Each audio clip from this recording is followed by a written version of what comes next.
Hello students, आज हम लोग क्लास 10 के एपी चैप्टर के बारे में पढ़ने वाले हैं। ठीक है, तो एपी चैप्टर पढ़ने से पहले हमें जानना पड़ेगा सीक्वेंस के बारे में कि सीक्वेंस होता क्या। सीक्वेंस कुछ नंबर को अरेंज कर दिए एक डिफिनिट ऑर्डर में, कुछ उसका डिफिनिट रूल होगा जिससे हम प्रिडिक्ट कर सकते हैं उसका नेक्स्ट टर्म क्या होगा। समझे कि नहीं? यही मेरा सीक्वेंस कहलाता है। जैसे एक एग्जांपल ले लीजिए, 2 के बाद हम लिखे 4 के बाद 6, अगला टर्म क्या होगा? क्या होगा बोलो? 8, फिर इसका अगला 10, फिर 12। मतलब ये एक डिफिनिट ऑर्डर में एक डिफिनिट रूल है जिसको फॉलो कर रहा। समझ रहे बात को? क्या हो रहा है इसमें? तो लास्ट वाले टर्म में 2 ऐड हो रहा, तो नेक्स्ट टर्म मेरा आ जा रहा। ये जो हुआ वो मेरा क्या हुआ? सीक्वेंस। इसको सीक्वेंस कहा जाता। फिर यहां 2 है, फिर 4, नेक्स्ट टर्म मेरा 8 है, फिर से नेक्स्ट टर्म क्या होगा मेरा? प्रिडिक्ट कीजिए। 16, फिर 32, फिर इसमें क्या हो रहा? इसमें क्या हो रहा? लास्ट टर्म में 2 क्या हो जा रहा? मल्टीप्लाई। 2 में 2 मल्टीप्लाई किए तो क्या आ गया? 4 में 2 मल्टीप्लाई किए तो क्या आ गया? 8 में फिर से क्या मल्टीप्लाई किए? 2, तो क्या आ गया? फिर 16 में क्या मल्टीप्लाई किए? फिर मतलब लास्ट टर्म में हम 2 मल्टीप्लाई करते जाएंगे और मेरा नेक्स्ट टर्म आते जाएगा। समझ में आया?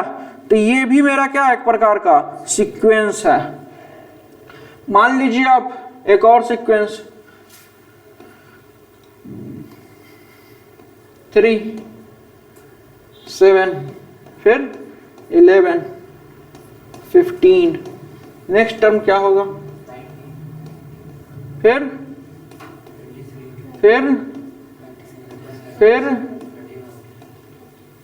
ऐसे ही चलते जाएगा। So on. कंसिडर कीजिए 6, 10,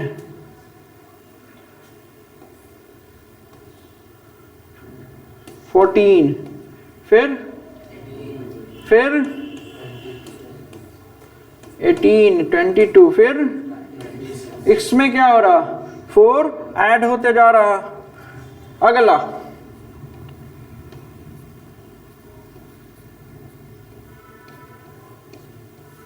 क्या होगा? अब सोचो।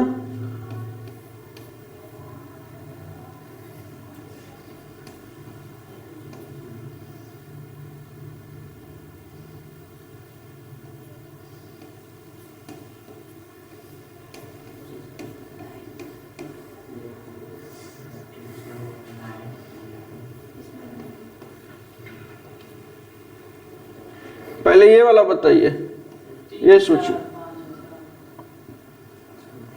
इसमें क्या होगा? 1, 4, 9, फिर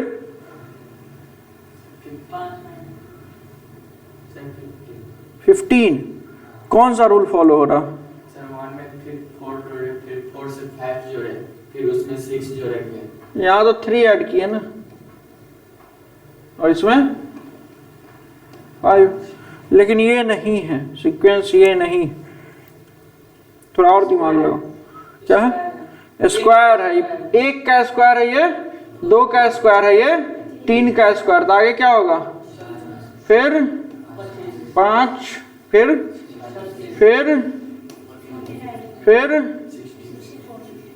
समझ में आया कि नहीं? फिर अगला, फिर मतलब ऑड नंबर का सीक्वेंस है। अब देखना, 2 है, 3 है, फिर 5 है, 7, 11, 13, नेक्स्ट। ये बताइए मोहित जी। प्राइम नंबर का कलेक्शन। 2 प्राइम नंबर है, 3 भी प्राइम नंबर है, 5 भी प्राइम नंबर, 7 भी प्राइम नंबर, 11 भी प्राइम नंबर, 13 भी प्राइम नंबर है। तो अगला क्या हो जाएगा मेरा 17 पहला प्राइम नंबर है 19 से पहले। फिर अगला क्या हो जाएगा 19, फिर 23। समझना बात को, नहीं समझना? प्राइम नंबर का कलेक्शन। प्राइम नंबर ऐसा नंबर होता है जिसका सिर्फ 2 ही फैक्टर हो, वो सिर्फ 2 ही नंबर से डिविजिबल हो। जैसे 5 ले लो, 5 1 से ही डिविजिबल है और 5 से ही डिविजिबल है। 1 जो है वो प्राइम नंबर नहीं है, वो ना प्राइम नंबर है ना कंपोजिट नंबर है। 2 जो है वो सबसे स्मॉलेस्ट प्राइम नंबर और इवन प्राइम नंबर भी है। वो पहला नंबर है जो प्राइम नंबर है और इवन होने के साथ साथ वो प्राइम नंबर, बाकी कोई इवन नंबर प्राइम नंबर नहीं। फिर इसमें सारा नंबर जो देखोगे सबका 2 ही फैक्टर होगा, एक 1 और एक खुद। तो ऐसे नंबर को प्राइम नंबर कहा जाता। कोई दिक्कत है तो बोलिए, यहां तक क्लियर? तो जितना हम देखे वो नंबर जो है अरेंज्ड है कुछ स्पेसिफिक ऑर्डर में और रिपीट कर रहा है अपने आप को। क्या कर रहा है? रिपीट कर रहा है, कुछ डिफरेंट रूल से क्या कर रहा है? रिपीट कर रहा।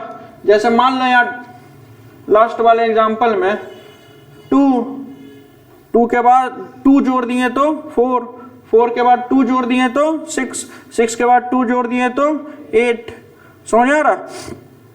लास्ट टर्म में कुछ ऐड हो जा रहा या कुछ मल्टीप्लाई हो रहा। एक और एग्जांपल देखो, 16 8 4। यहां पे क्या होगा 2, यहां पे फिर 1/2, फिर इसमें क्या हो रहा 2 से डिवाइड होते जा रहा। लास्ट टर्म में 2 डिवाइड कर रहे हैं तो मेरा नेक्स्ट टर्म आ रहा। समझ में आया? तो ऐसे जितने भी सीक्वेंस है, ऐसे जो नंबर है जितने भी जो एक डिफिनिट रूल को फॉलो करते हैं और जिससे हम नेक्स्ट टर्म को प्रिडिक्ट कर पाते हैं, इसको सीक्वेंस कहा जाता। समझ में आया? अब एपी क्या होता? तो ऐसा नंबर एपी क्या होता है कि ऐसा नंबर जिसमें लास्ट टर्म में कुछ ऐड किए तो मेरा नेक्स्ट टर्म मिला, फिर नेक्स्ट टर्म में वही नंबर जो लास्ट टर्म में ऐड किए हैं वही नंबर नेक्स्ट टर्म में ऐड करना पड़ेगा, तो फिर से अगला टर्म आएगा। जैसे इसमें देखो, इसमें 2 ऐड होते चला गया तो ये मेरा जो सीक्वेंस होगा, ऐसे सीक्वेंस को एपी कहा जाता। इसमें क्या होना है? ऐड या सब्ट्रैक्ट। कोई नंबर ऐड हो सकता है कॉमन नंबर और सब्ट्रैक्ट हो सकता है, और वही जो कॉमन नंबर ऐड हो रहा है उसको कॉमन डिफरेंस कहा जाता। इसमें मल्टीप्लाई हो रहा है 2, ठीक है? इसमें ना ऐड हो रहा है ना सब्ट्रैक्ट हो रहा है, क्या हो रहा है? मल्टीप्लाई। तो जब मल्टीप्लाई हो तो इसको ज्योमेट्रिक प्रोग्रेशन कहा जाता, इसको जीपी कहेंगे, और इसको एपी। ऐड या सब्ट्रैक्ट हो तो अर्थमेटिक प्रोग्रेशन, मल्टीप्लाई या डिवाइड हो तो ज्योमेट्रिक प्रोग्रेशन। कोई दिक्कत? आगे बढ़ा जा।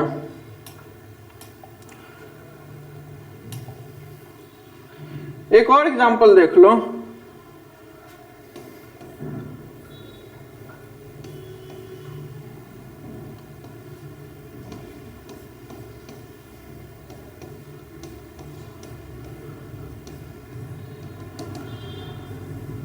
इसका अगला टर्म क्या होगा?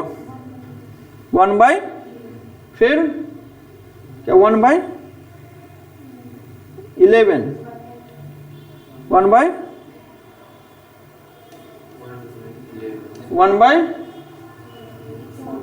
1/,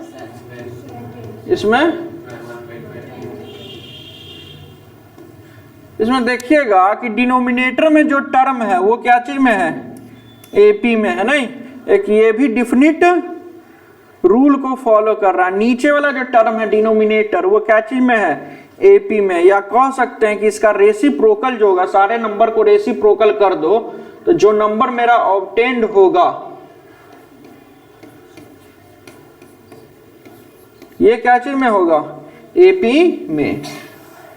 तो जब भी ऐसा कोई सीक्वेंस दिखे जिसका रेसिप्रोकल एपी में हो तो उसे क्या कहा जाता है, हार्मोनिक प्रोग्रेशन, एचपी। क्या बोला जाता है, हार्मोनिक प्रोग्रेशन, जो आपके सिलेबस में नहीं है। आपके सिलेबस में न जीपी है और ना ही एचपी है, जीपी भी नहीं है और एचपी भी नहीं। आप लोगों को पढ़ना है एपी, अर्थमेटिक प्रोग्रेशन। इसी पे हम लोग ज्यादा फोकस करेंगे इस चैप्टर में।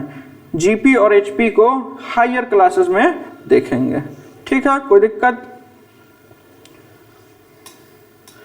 अब एपी के बारे में डील करते हैं।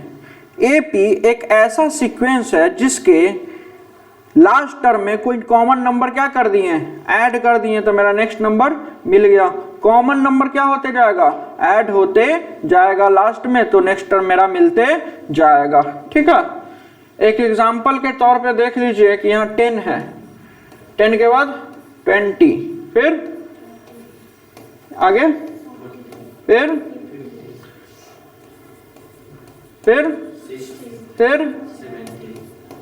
इसमें क्या ऐड होते जा रहा है लास्ट टर्म में कि नेक्स्ट टर्म आ रहा है, 10। तो मेरा कॉमन डिफरेंस इस एपी का जो होगा वो क्या होगा, 10।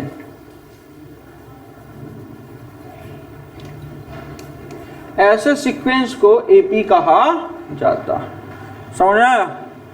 फिर 9, 18, 27, फिर क्या हो जाएगा, फिर अगेन, फिर ये क्या हो गया, एपी। कॉमन डिफरेंस कितना है, कॉमन डिफरेंस को हम लोग डी लिखते हैं ज्यादातर। कॉमन डिफरेंस को क्या लिखते हैं, डी, कोई दिक्कत। पहला टर्म ए, पहला टर्म को क्या लिखते हैं, ए। इसका पहला टर्म क्या हो जाएगा, ए, जो कि किसके इक्वल है, 9 के इक्वल है, ठीक है। अगर कोई भी सीक्वेंस जो इस क्राइटेरिया को फॉलो नहीं करे, पिछला टर्म में कॉमन चीज ऐड करे तो नेक्स्ट टर्म मेरा नहीं मिले, तो वो एपी में नहीं होगा। जैसा कि एक एग्जांपल देखते हैं, 9, 17, 27, 37, क्या ये एपी में है, नहीं है। क्यों नहीं है, क्योंकि इसमें कितना ऐड किए हैं, 8, इसमें 10, यहाँ भी 10, लेकिन यहाँ पे कॉमन डिफरेंस इक्वल नहीं है। यहाँ पे जो डिफरेंस है एक बार 8 का हो रहा है, एक बार 10 का हो रहा, तो ये एपी में नहीं होगा, ठीक है। अगर यहाँ पे मान लिया कि 7 रहता, यहाँ 17, यहाँ 27, यहाँ पे 37, तो ये एपी में होता, हो जाता। कॉमन डिफरेंस कितना है, 10। इन दोनों के बीच का डिफरेंस कितना, 10। ये भी, ये भी, ये क्या हो जाएगा, एपी, एपी में। लेकिन ये वाला एपी में नहीं, कोई दिक्कत। तब एक क्वेश्चन बताइए आप मुझे कि √2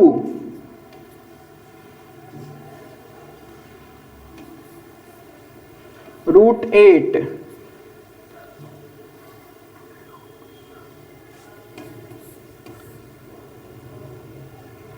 √18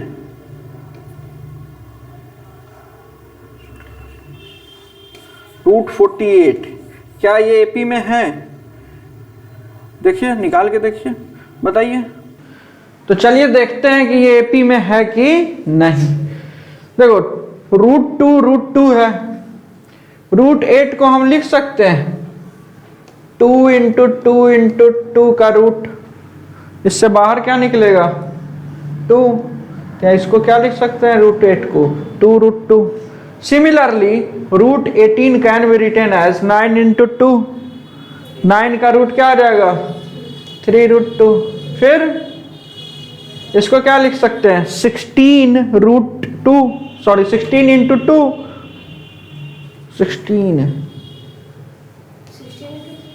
16 इंटू 3, तो यहां से क्या निकल जाएगा 4√3। देखो इन दोनों के बीच का कॉमन डिफरेंस कितना है √2 का, मतलब 2√2 में से अगर √2 सब्ट्रैक्ट करें तो 2√2 है, उसमें से एक √2 सब्ट्रैक्ट कर दिए तो सिर्फ √2 बच गया। इन दोनों को सब्ट्रैक्ट किए तो क्या बच गया फिर √2, फिर इन दोनों को सब्ट्रैक्ट किए तो ये ठीक है 4√3 माइनस 3√2, ये √2 नहीं मिलेगा यहां से, तो ये एपी में नहीं होगा, सारा का कॉमन डिफरेंस इक्वल नहीं है।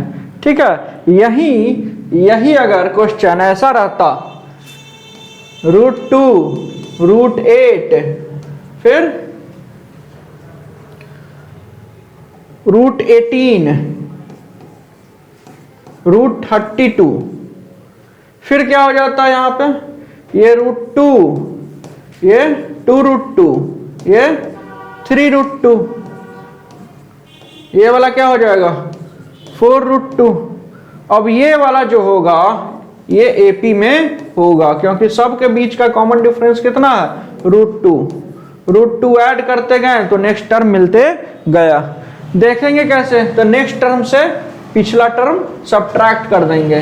T2 मतलब दूसरा टर्म, दूसरा में से पहला घटा दिए तो 2√2 माइनस √2 विच इज √2।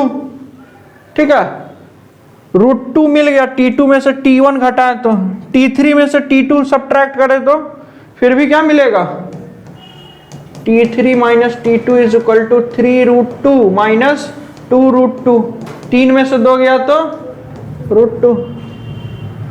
सिमिलरली इसका भी क्या हो जाएगा T4 माइनस T3 √2, तो ये जो होगा वो एपी में है लेकिन पिछला वाला एपी में नहीं था। समझ में आया? तो कैसे चेक करेंगे एपी में है कि नहीं, तो सब के बीच का क्या देखना पड़ेगा डिफरेंस, डिफरेंस अगर इक्वल है तो एपी में है, डिफरेंस इक्वल नहीं है तो एपी में नहीं। ठीक, कोई दिक्कत? देखो कोई एपी है 10 15 20 फिर 20 फिर ये मेरा क्या कहलाता फर्स्ट टर्म, जो पहला टर्म होगा पहला जो नंबर होगा उसको क्या कहते हैं फर्स्ट टर्म, तो ये मेरा ए कहलाएगा, इसको हम डिनोट ए से करते हैं। फर्स्ट टर्म को किससे डिनोट किया जाता है ए से।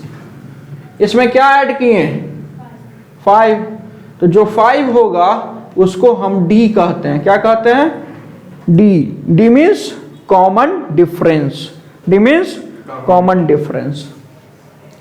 सब के बीच का कॉमन डिफरेंस वही होगा, अगर एपी में है तो कॉमन डिफरेंस इक्वल ही होगा, अगर कॉमन डिफरेंस इक्वल नहीं हुआ तो एपी में नहीं होगा।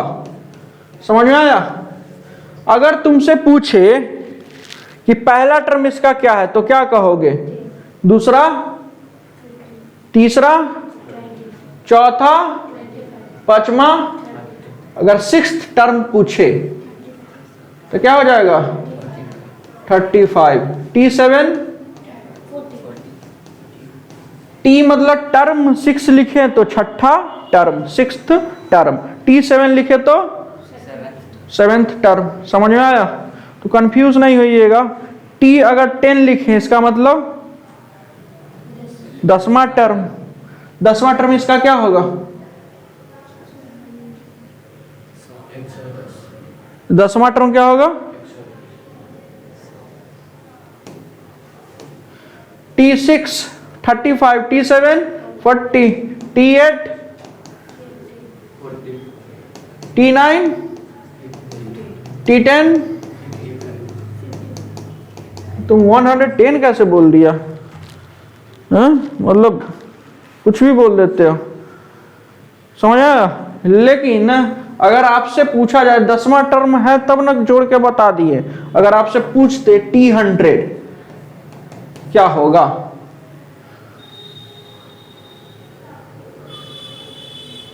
क्या होगा? अब इतना लिखते जाइएगा हालत नहीं खराब हो जाएगा? नहीं, इसलिए हम लोग एक फॉर्मूला की मदद लेंगे, वो फॉर्मूला हम लोग खुद बनाएंगे। देखिएगा कैसे, देखना, अगर कोई नंबर एपी में है तो पहला नंबर उसको क्या लिखते हैं, मतलब पहला टर्म को क्या लिखते हैं, ए। उसका दूसरा टर्म क्या होगा, तो पहला टर्म में कॉमन डिफरेंस ऐड हो जाएगा। नहीं, पहला टर्म में कॉमन डिफरेंस क्या हो जाएगा, ऐड हो जाएगा, मतलब ए प्लस डी। T3 क्या लिखेंगे, ए प्लस डी प्लस डी, मतलब a प्लस 2d, है ना, होगा जी। T4 क्या लिखेंगे, a plus D plus D, ये तो हो गया मेरा T3, और इसमें एक और d ऐड कर दिए, मतलब a प्लस, वाह। T5 a plus 4d। T6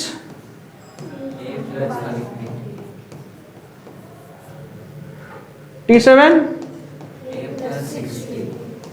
ऐसे ही चलते जाएगा। ऐसे करके हम मान लें कि nth टर्म निकालना है मुझे, Tn मतलब nth टर्म, nth टर्म मतलब nवां टर्म, nth टर्म क्या होगा। बड़े ध्यान से देखिएगा कि जब 1 रहा तो 0d, 2 रहा तो 1d, 3 रहा तो 2d, 4 रहा तो 5, 6, क्या देख रहे हैं, एक कम होते जा रहा है कि नहीं, नहीं समझे दुर्गेश, यहां पे एक कम होते जा रहा है, 7 है तो 6, n रहेगा तो n में से एक सब्ट्रैक्ट कर देंगे और उसको d से मल्टीप्लाई कर देंगे, तो मेरा Tn का फॉर्मूला क्या आ गया, a plus n minus 1 into D. समझ में आया? मतलब अगर कोई भी AP का अगर पहला टर्म मिल जाए और कॉमन डिफरेंस मिल जाए, तो अगर 50वां टर्म भी कहेगा तो हम इस फॉर्मूले से निकाल सकते हैं। जैसे पिछला क्वेश्चन, इसमें पूछा गया था कि T100 क्या होगा, तो T100 का फॉर्मूला अगर लगाएंगे तो हम क्या लिख सकते हैं, Tn इज इक्वल टू क्या होता है, a plus n minus 1 into D. T100 मतलब n के जगह क्या रखेंगे, 100। a इसका क्या है, पहला टर्म क्या है, देखो तो 10, तो a is equal to 10, n के जगह 100, n माइनस 1 मतलब 100 माइनस 1 कितना हो जाएगा, 99। d कॉमन डिफरेंस कितना है, 5, तो इंटू 5, 9 5 जा 45, कैरी 4, 49 प्लस 10, 400 नहीं, 400 नहीं, 505, 505।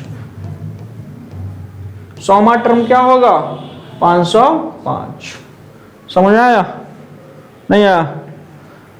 तो इजली अगर हमें a का वैल्यू पता है और d का वैल्यू पता है, तो कोई भी टर्म आप मेरे से पूछिए हम बता देंगे, सिर्फ किसके मदद से, इस फॉर्मूले के मदद से।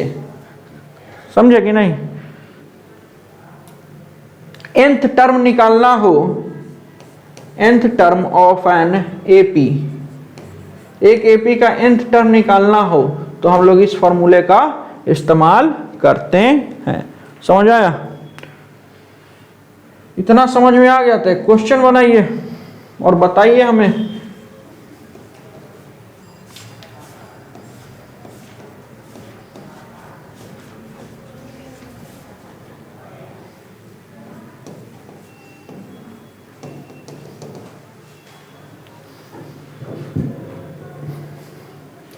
ये एपी है, ठीक है, इसका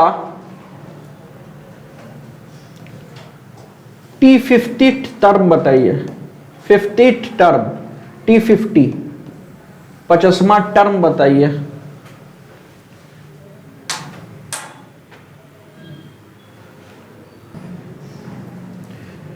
ठीक है, तो हम इसका 5th टर्म निकालते हैं, 50th टर्म 50वां टर्म। तो फॉर्मूले के हिसाब से देखें तो Tn इज इक्वल टू क्या होता, a plus into D, a plus n minus 1 into D. तो अगर हमें 50वां टर्म निकालना है तो n की जगह क्या रखेंगे 50, a का वैल्यू 7 और n की जगह 50 रखें तो 49, कॉमन डिफरेंस 7 है। तो यहाँ T50 क्या हो जाएगा 7 plus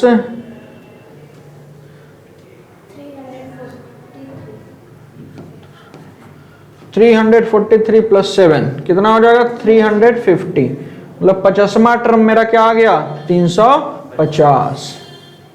next question,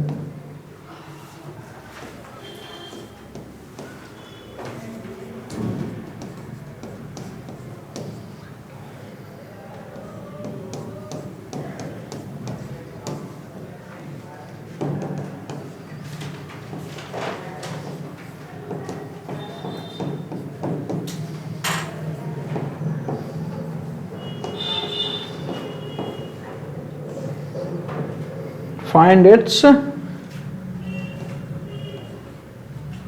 60th term।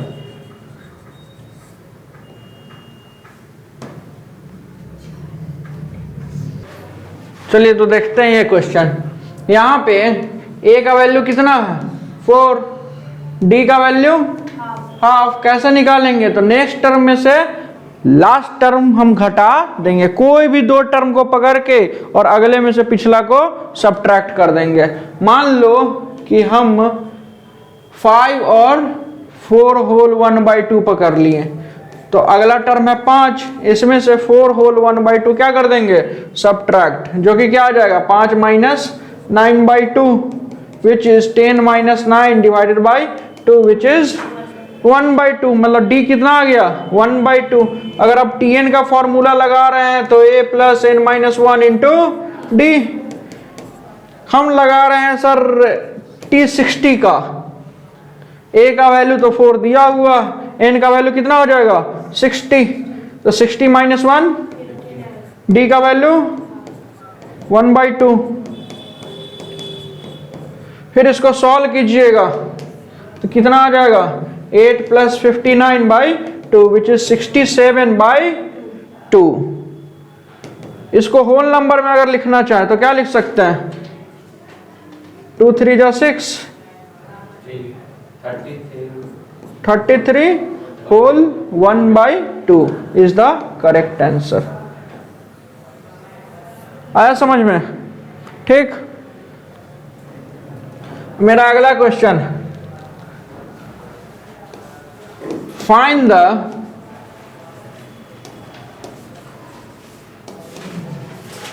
total number of two-digit number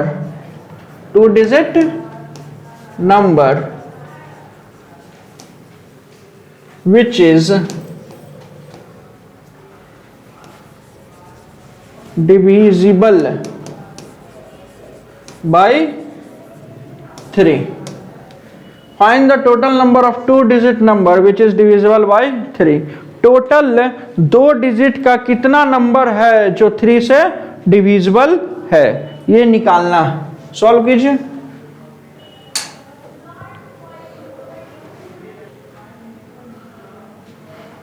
तो चलिए इसको सॉल्व किया जाए। कह रहा है कि टोटल 2 डिजिट का कितना नंबर होगा जो कि 3 से डिविजिबल होगा। तो मान लो कि पहला नंबर क्या होगा 3, फिर क्या होगा 6, फिर 9, फिर 12, फिर ऐसे ही चलते जाएगा 99 तक।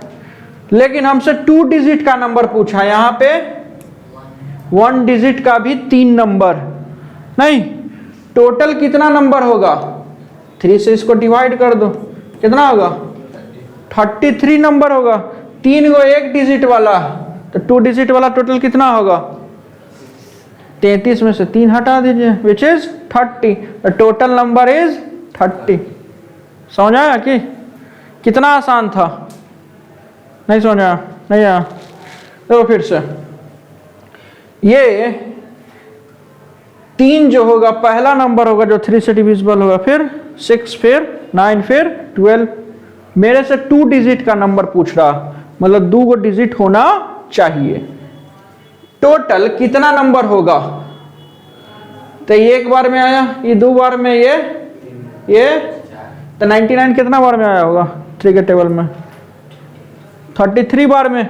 नहीं, 3 से इसको डिवाइड कर दिए तो 33 बार में, मतलब 3 से लेके 99 तक 33 नंबर होगा। 1 डिजिट का कितना नंबर? एगो 3, एगो 6, एगो 9, 3 गो नंबर। बच कितना गया 30 गो। तो 30 गो क्या होगा 2 डिजिट वाला नंबर होगा। समझ आया? टोटल में से 1 डिजिट वाला सब्ट्रैक्ट कीजिए तो 2 डिजिट का नंबर आ गया। एक और तरीका था एपी से बनाने का। ये तो हो गया मेरा कॉमन सेंस, कॉमन सेंस से बना लिए। एपी से कैसे इसको सॉल्व करेंगे? देखो, पहला नंबर 2 डिजिट का कौन होगा जो 3 से डिविजिबल होगा? 12। अगला, फिर ऐसे ही चलता जाएगा। लास्ट टर्म क्या होगा 99। मान लो कि ये एपी में है, मान लो क्या है एपी में, इसका कॉमन डिफरेंस कितना है 3। पहला टर्म 12। नहीं, मान लिए कि ये nth टर्म है। क्या टर्म है? nth term. तो tn इज इक्वल टू क्या हो जाएगा a plus n minus 1 into D. tn is equal to 99। a का वैल्यू 12, n का वैल्यू नहीं पता, d का वैल्यू 3। यहां से हम इस इक्वेशन से n का वैल्यू नहीं निकाल लेंगे, निकाल लो। ये 12 प्लस में, उधर गया तो माइनस में, विच इज 87। 3 मल्टीप्लाई में इधर आएगा तो 3 2 जा 6, 3 9 जा 27। यहां से n is equal to 29 plus 1 which is 30, मतलब 30वां टर्म। 30वां टर्म है 99 जो है मेरा क्या टर्म है 30वां टर्म है। ये पहला टर्म, ये दूसरा, ये कैमा है 30वां, मतलब टोटल कितना नंबर पॉसिबल है 30 नंबर आर देयर, जो कि 3 से डिविजिबल है। 2 डिजिट के 30 नंबर है जो कि 3 से डिविजिबल है। समझ में आया? नहीं आया? अगला क्वेश्चन,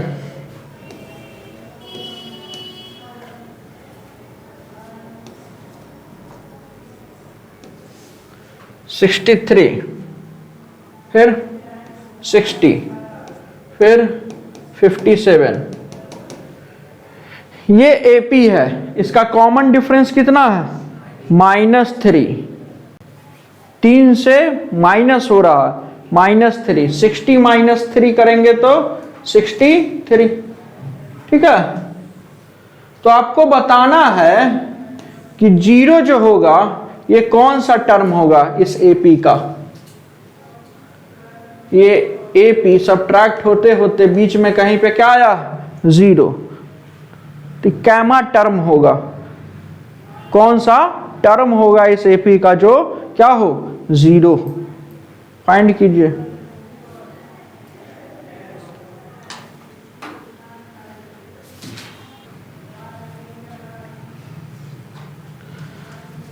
यहां पे इस क्वेश्चन में a का वैल्यू कितना है 63, d तो 60 माइनस 63 विच इज -3। मान लिए कि nth टर्म जो है वो मेरा 0, nth टर्म क्या है 0। तो फॉर्मूला से लिखें तो tn is equal to a plus n minus 1 into D. tn का value 0 is equal to 63 plus n minus 1 into -3। 63 plus में उस साइड गया तो -63 divided by -3 is equal to n minus 1। Minus minus cancel out, n is equal to 22। मतलब 22nd term होगा कौन, 0 जो होगा वो मेरा क्या होगा, 22nd टर्म होगा। समझे कि नहीं? अगर आपको ये वीडियो अच्छा लगा है तो वीडियो को लाइक कीजिए, चैनल को सब्सक्राइब कीजिए और वीडियो को ज़्यादा से ज़्यादा लोगों तक शेयर कीजिए। Thank you.